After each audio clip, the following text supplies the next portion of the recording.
পৃথিবীতে সিগারেটটা এমন একটা খাবার, এই একটা খাবারই শুধু টয়লেটে বসে খাওয়া যায়। কথা ফুক্কা, তাই না? সিগারেট ছাড়া কোনো জিনিস কেউ কোনোদিন টয়লেটে বসে খায় না, শুধু সিগারেটই খায়। আবার সিগারেট হয় টোবাকো প্ল্যান্টস থেকে, মানে তামাক পাতা থেকে। তামাক গাছ আসেনি এখানে? তামাক গাছ যেখানে চাষ করে ওইখানে কোনো বেড়া দেওয়া লাগে না, ওটা ছাগলও খায় না, ছাগলেও খায় না, ছাগলও মুখ দেয় না। তো যেটা ছাগলে খায় না ওইটা আশরাফুল মাখলুকাত খেতে পারে? কথা বলেন। আচ্ছা, পৃথিবীর এইটাই একমাত্র পণ্য যে পণ্যের গায়ে এই পণ্যের বদনাম আর দুর্নাম লেখা থাকে। এটার গায়ে লেখা থাকে স্মোকিং কজেস ক্যান্সার, ধূমপান কর্কট রোগের কারণ, ধূমপান করলে ক্যান্সার রোগ হয়। আছে না নাই? আচ্ছা, কোন চকলেটের গায়ে যদি লেখা থাকে এই চকলেট খাওয়া মাত্রই ডায়রিয়া হয়, খাইবেন? কমু তোরটা তুই খা, তোর ডায়রিয়া হবে। কথা বলেন। কেউ খাবো না, কারণ এইটার বদনাম লেখা এটার গায়ে, খামু কেন? কিন্তু সিগারেটের মধ্যে বদনাম লেখা থাকা সত্ত্বেও মানুষ ধোয়া করে খায়, আর জর্দার মধ্যে এটা আস্থা খায়। এই জন্য সিগারেটও খাওয়া যাবে না, জর্দাও খাওয়া যাবে।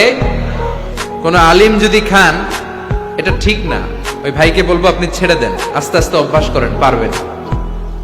একবারে ছাড়া যায় না। কথা বলেন। অনেক দিনের অভ্যাস। যে বেটা প্রতিদিন 10টা গুড়লিফ খায়, কয়টা? কালকে যদি ছাড়তেই হবে, ওকে আমার মাইরা ফেলা, আমি মরে যাব, তারপরে ছাড়তে পারবো না।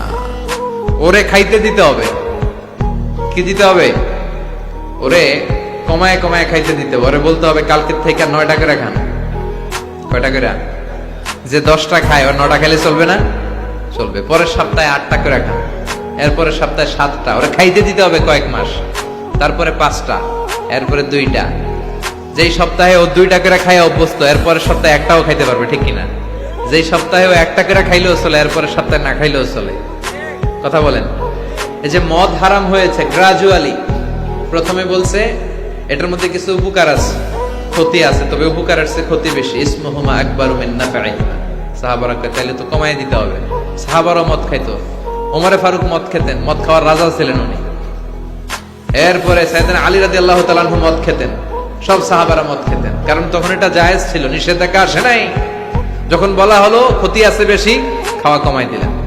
এরপর একবার সাইয়েদনা আলী রাদিয়াল্লাহু তাআলা আনহু মদ খেয়ে নামাজে দাঁড়াইছে, আর এরকম মাতলামি করতেছে, আর পড়তেছে আ'বুদু মা তা'বুদুন।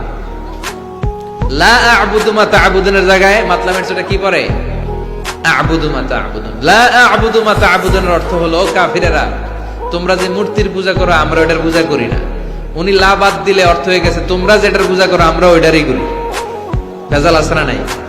এখন নামাজের পরে সবাই যে ধরছে বিষ্ণুবীরে, দেখেন আপনার জামাই কি করছে।